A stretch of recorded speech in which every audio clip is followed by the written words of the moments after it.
Hi, it's Alexis Hasselberger, time management and productivity coach.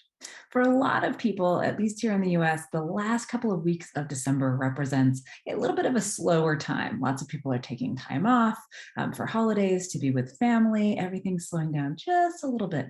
And so if you find yourself, in a period of a little bit of a slowdown at work, or just in your life in general, it's really often helpful to think about how you can take advantage of that kind of ebb and flow. So much of the time, right? You find yourself just go, go, go, like don't even have a second to reflect, don't have time to upgrade processes that might be better for you. Like we're just on it. We need to meet those deadlines. We're going. When we get to a little bit of a slow time, it can be really helpful to think about how do we use that period of time to help set ourselves up for success when the fast times come again, which we know is really just right around the corner, right? Probably January 1 or maybe January 3 because of the weekend this year. So I want to share with you just a few ways that I often think about using these slow times so that you can set yourself up for success when things get a little bit more busy. So one of the methods that you can use is just around purging, decluttering, just like get rid of all that stuff that's holding you back, cluttering up your office space, all those papers that you thought you might have needed at one point, but you definitely don't. Go ahead and recycle them. Just get rid of all of that stuff. This can help you be much more focused and just have fewer things to worry about around you. So declutter, that can be physical things, or it can be, email, it can be digital files. Like there's a lot of decluttering that doesn't just happen in the physical world. Now, another thing that you can do during these slow periods to set yourself up for the future is to organize things, right? So, thinking about your digital files, thinking about email, thinking about things. Once you purge stuff, let's organize what's left in a way that makes it really easy to find for yourself going forward. So maybe your files are a total mess and you can never find anything. Now's the time to start a file structure or to commit to renaming things, something that you'll actually search for. Right? So think about what can you organize? Think about how you can set yourself up for organization next year. For instance, performance reviews usually come around once a year.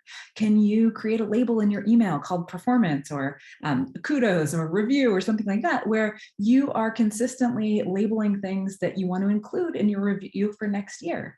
This way, you don't get to December, have to do that self-review, and then find yourself thinking, oh my gosh, what? I don't even remember what happened before the last couple of months, right? So set yourself up for success. And then another thing that you might want to do is tackle the backlog. So again, as you are just kind of going through your days and there's too much to do, we are always accumulating kind of a backlog. Well, now if things are a little slower, it might be time to look at that. Now, maybe you have a backlog of little tasks that we're always kind of going to the bottom of the list. Set up a power day or a power hour where you're just going to plow through all of those things. Or think about email. Has your email inbox gotten completely out of control?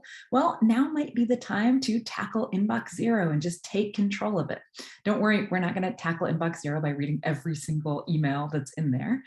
We are just going to pick a date at some point in the past, archive everything before that date, and then go ahead and reply to everything else or manage everything else that's left in there, right? So make it doable for yourself. And then there might be some time left over. Maybe you want to do a little reflection. How often do we get time to really reflect on what it is that has been working, hasn't been working? Are there things we could upgrade? Are there things we want to leave in the past? Do a little reflection. And finally, take this time to relax. These slow times, they don't come around very often. So take a breath, take a breather, go on a walk, maybe even take a nap. Use these slower times to relax instead of feeling guilty about, not going at 150% all of the time. Use this time to relax because things ebb and things flow, and things may be a little slow right now, but they will be faster right around the corner. And now let me know in the comments, is there anything that you typically do around this time of year or when things get slow to help you set yourself up for success going forward into the future? If you have a great tip, let us know in the comments below. Hey, just want to tell you to like and subscribe. Helps out the channel substantially. And yeah.